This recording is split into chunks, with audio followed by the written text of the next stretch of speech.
भारतीय अंतराळ संशोधन संस्था इस्रोनं नुकतंच काही वेळापूर्वी आपल्या लघु उपग्रह प्रक्षेपण वाहन SSLV वरून पृथ्वी निरीक्षण उपग्रह EOS-08चं यशस्वी असं प्रक्षेपण केलं।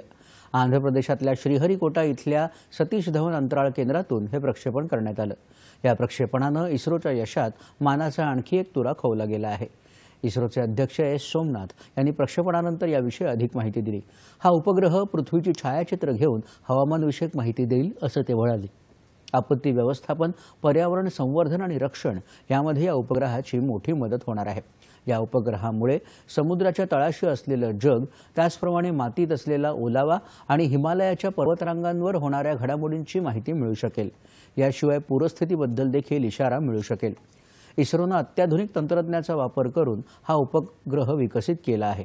या प्रक्षेपणामुळे अंतराळ क्षेत्रात भारताची स्थिती अधिक मजबूत होईल।